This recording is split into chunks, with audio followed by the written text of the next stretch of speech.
तो यार देखो, ये है 2023 का फ्री फायर और इस टाइम पे आपको एक बात तो माननी पड़ेगी कि इस टाइम पे जितने महान प्लेयर हमारे फ्री फायर में घुस आए हैं उतने शायद ही किसी और गेम में होंगे। क्योंकि इधर आप लोग देखोगे तो भाई कुछ बंदों को इधर हमेशा ही बीआर रैंक में बॉट की लॉबी चाहिए, तो कुछ लोग ट्रेनिंग ग्राउंड में डबल वेक्टर और मैक्स 7 लेके घुस जाते हैं। और सिर्फ यही नहीं, कुछ बंदे तो वर्ल्ड चैट में अपना प्यार ढूंढने लग जाते हैं, तो कुछ नमूने बिना बात के अपने दोस्त की गाड़ी फोड़ देते हैं। इतने तेजस्वी लोग हैं हमारे पास।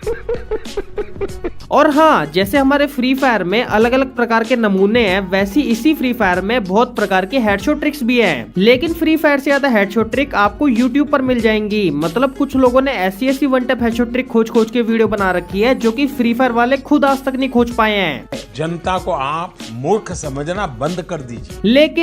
लेकिन आज का ये वीडियो एक ऐसा वीडियो है जिसको देखने के बाद बच्चे से लेकर बूढ़े तक भाई कोई भी इस वीडियो को देख के तगड़े तगड़े वन टैप हेडशॉट मार सकता है डेजर्ट ईगल से। क्योंकि वन टैप ट्रिक तो आपने बहुत देख ली होंगी, लेकिन ऐसा वीडियो आप लोगों ने अभी तक कहीं पे भी नहीं देखा होगा। इसीलिए आपने चाहे आज तक मेरा एक भी वीडियो को पूरा ना देखा हो, लेकिन भाई इस वीडियो को पूरा देख लेना। सच में भाई बहुत अमेजिंग वीडियो बनाया है। तो कौन सा तीर मारा? और जल्दी से लाइक और सब्सक्राइब भी कर दो, क्योंकि इस वीडियो का जो लाइक है वो मैंने 15 के लाइक्स का रखा है। अगर आप लोग चाहो तो भाई एक चुटकी मार के कंप्लीट करा सकते हो, तो इसलिए फटाफट से कर दो। चलते अपन वीडियो को शुरू करते हैं।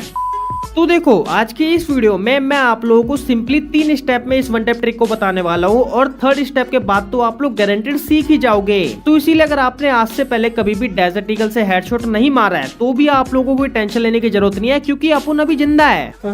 तो हमारा जो स्टेप नंबर 1 है उसका नाम है सेटिंग्स। तो भाई अगर आपको किसी भी गन से फास्ट वन टैप मारना है ना और सामने वाले के वन टैप से बचना भी है, तो आपको अभी फटाफट से जाके अपनी गेम में क्विक वेपन स्विच वाले बटन को ऑन कर लेना है। और मैंने बहुत लोगों को देखा है कि वो गन बॉक्स पे क्लिक करके स्विच करते हैं। तो भाई मैंने आपको काफी बार वीडियोस में बता रखा है, एक बार और बता देता हूँ कि आपको गन बॉक्स पे क्लिक करके कभी भी स्विच नहीं करना है। क्योंकि आप लोग उससे स्विच तो कर दोगे, लेकिन आप लोग ड्रैग ही सही तरीके से नहीं कर पाओगे। इसीलिए वेपन स्विच को ऑन कर लेना। उसके बाद आती है इस बटन की प्लेसमेंट, कि आपको इस बटन को रखना कहाँ पर है। तो भाई देखो, सबकी कस्टमाइजेशन अलग अलग होती है, इसीलिए मैं ये नहीं कह रहा कि इसे इधर रख लो या फिर उधर रख लो, लेकिन बस आपको इस बटन को ऐसी जगह पे रखना है जहाँ पे आप लोग इस पर क्लिक करने के बाद तुरंत और इजीली तरीके से रन बटन पे भी क्लिक कर पाओ। और इजीली से मेरा मतलब है इजीली, मतलब जैसे आप लोग लाइट बंद करने के बाद भी अपने हाथ को अपने मुंह पे इजीली टच कर सकते हो ना, बिल्कुल वैसे ही इजीली तरीके से स्विच बटन पे क्लिक करने के बाद रन बटन पे भी क्लिक होना चाहिए। और ज्यादातर लोग यही गलती करते हैं कि वो इस बटन को गलत जगह पे रख देते हैं, जिससे कि वो वेपन स्विच से कभी भी हेडशॉट मारने नहीं सीख पाते। और अगर आप मेरे से पूछोगे कि भाई तू ही बता दे यार कहाँ रखना चाहिए, इतनी बात क्यों घुमा रहा है भाई, चांटा खाएगा क्या, तो मैं भी बता देता हूँ। तो देखो, अगर आप लोग 3 फिंगर प्लेयर हो तो आप लोग सिंपली इस बटन को इधर रख सकते हो, जिससे कि आप इजिली इन दोनों बटन पे अलग अलग फिंगर से कंट्रोल कर पाओगे। या फिर अगर आप 2 फिंगर प्लेयर हो तो आप लोग सिंपली इसे इधर रख लेना और फायर बटन के साइज को 50 से 55 के बीच में कर लेना और सारी की सारी सेंसिटिविटी को 100 कर लेना। अब बढ़ते हैं अपने सेकंड स्टेप पे। तो सेकंड स्टेप में आपको करना है कि आपको सिंपली आना है ट्रेनिंग में और इधर उठा लेनी है एक डेजर्ट ईगल। उसके बाद आपको किसी बंदे को इधर मारना नहीं है, ना ही कोई भी मूवमेंट करनी है। आपको सिंपली हवा में डेजर्ट ईगल की गोली फायर करनी है और स्विच बटन पे क्लिक करना है। बस आप लोग को इतना ही करना है। और इस चीज की आपको कम से कम 5 से 10 मिनट तो प्रैक्टिस करनी ही करनी है। क्योंकि शुरुआत में लोगों के साथ क्या होता है कि वो स्विच बटन पे क्लिक तो कर देते हैं, लेकिन उनका फायर ही नहीं होता, वो पहले ही क्लिक कर देते हैं। इसीलिए इस चीज की आप लोगों को प्रैक्टिस होना बहुत ज्यादा जरूरी है। उसके बाद इस फायर और स्विच की अच्छे से प्रैक्टिस हो जाने के बाद आपको इसमें एक और चीज ऐड करनी है, जिसका नाम है रन। क्योंकि जब आप किसी बंदे को वन टैप मारोगे तो उधर ही भूत बन के थोड़ी खड़े रहोगे, और अगर आपका गलती से वन टैप नहीं लगा और आप एक ही जगह पे खड़े रहे तो सामने वाला आपका वैसे ही भूत बना देगा।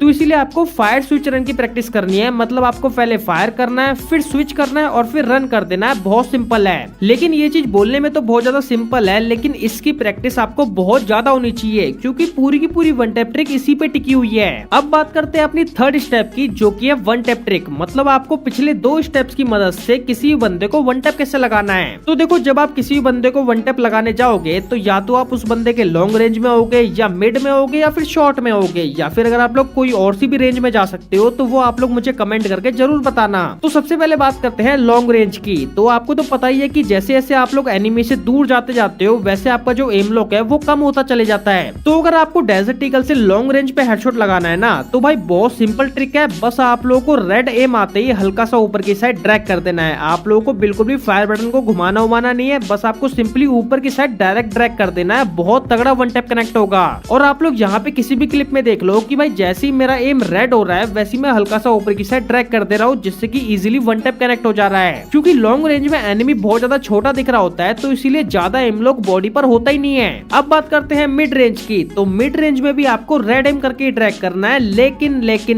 अगर आप लोग इधर सीधा सीधा ड्रैग करोगे तो ज्यादातर चांसेस है कि आप लोगों का जो एम लॉक है वो बॉडी पर ही होगा। तो इसीलिए आपको मिड रेंज में एनिमी के चेस्ट के पास अपने एम को रखना है और राइट साइड से घुमा के रोटेशन ड्रैग करना है। और अपनी ड्रैग स्पीड को भी इधर आप लोगों को थोड़ा फास्ट रखना पड़ेगा। जैसे कि आप लोग बैकग्राउंड में देख ही पा रहे होंगे कि मैं मिड रेंज में सिंपली घुमा के ड्रैग कर रहा हूँ, तो इजीली इधर वन टैप कनेक्ट हो जा रहा है। और आप लोग खुद भी एक बार मिड रेंज में सीधा सीधा ड्रैग करके ट्राई करना, देखना आप लोगों का हेडशॉट लगेगा ही नहीं। आप लोगों का जो एम है वो बॉडी पर ही रह जाएगा। इसीलिए आपको मिड रेंज में हमेशा घुमा के ड्रैग करना है। अब बात करते हैं शॉर्ट रेंज की, कि आप लोग शॉर्ट रेंज में बहुत तगड़े वन टैप हेडशॉट कैसे कनेक्ट कर सकते हो। तो देखो भाई, शॉर्ट रेंज में डेजर्ट ईगल से हेडशॉट मारना काफी टफ है, लेकिन इम्पॉसिबल नहीं है। तो देखो, अगर आप लोग शॉर्ट रेंज में रेड एम करके ड्रैग करोगे ना, तो आप लोग कभी भी जिंदगी में भी हेडशॉट नहीं मार पाओगे, क्योंकि शॉर्ट रेंज में एम लॉक जो है वो बहुत ज्यादा हो जाता है। तो इसीलिए आपको शॉर्ट रेंज में वाइट एम करके ट्रैक करना है, और एम लॉक तो भाई बिल्कुल होने ही नहीं देना। और इस चीज का आप लोगों को ध्यान रखना पड़ेगा कि अगर आप लोगों का हल्का सा भी एम लॉक हो गया ना, तो भाई हेडशॉट लगेगा ही नहीं। तो इसीलिए आपको शॉर्ट रेंज में बहुत ज्यादा फास्ट के साथ साथ घुमा के ट्रैक करना है, आपका इजीली वन टैप कनेक्ट होगा।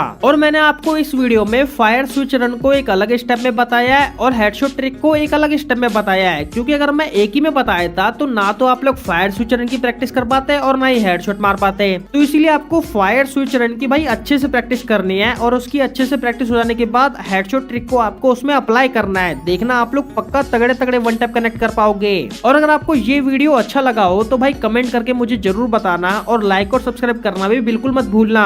और अगर मेरे से बात करनी है तो इंस्टाग्राम पे आके मैसेज कर देना, लिंक आपको डिस्क्रिप्शन में दिख जाएगा। लेकिन हाँ, फॉलो जरूर कर लेना। मिलता हूँ मैं आपसे नेक्स्ट वीडियो में, तब तक के लिए बाय बाय।